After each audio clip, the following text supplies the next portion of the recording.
this is not just being positive, this is your faith being released.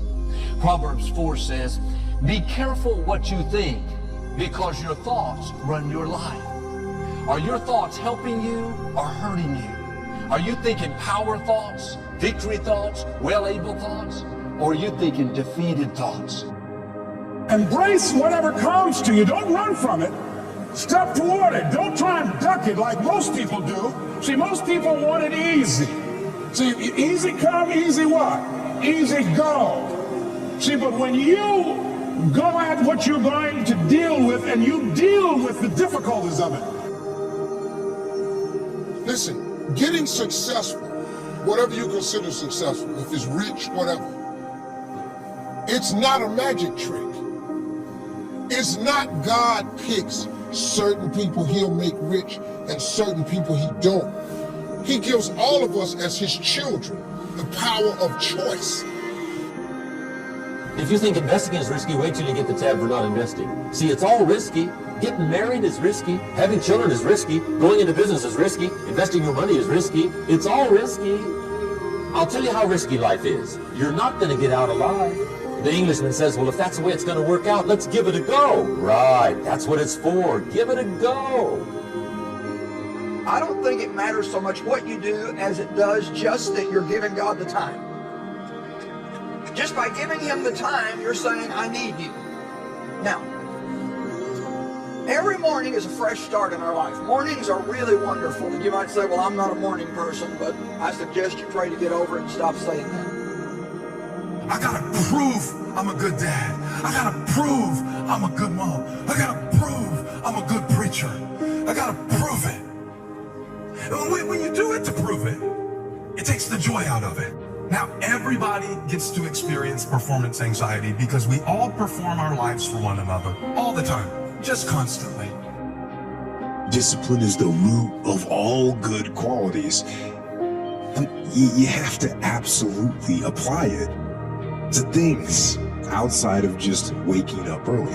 It's everything. It's working out every day, making yourself stronger and faster and more flexible and healthier.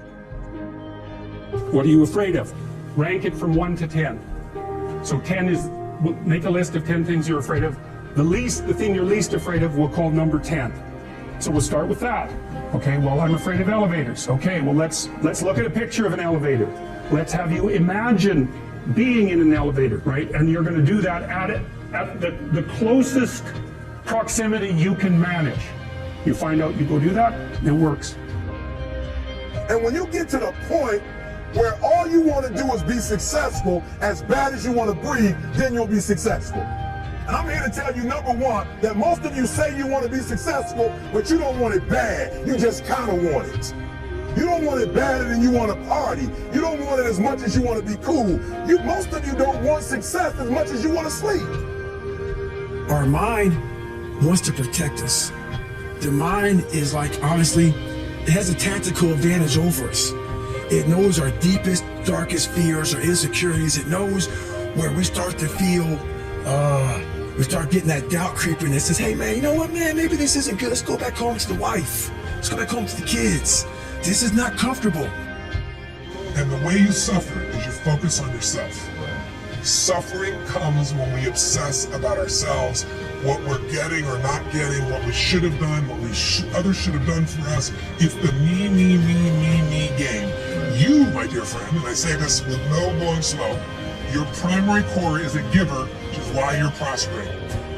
I believe the solution to self-doubt is to build something bigger than that doubt, which is to build our self-confidence.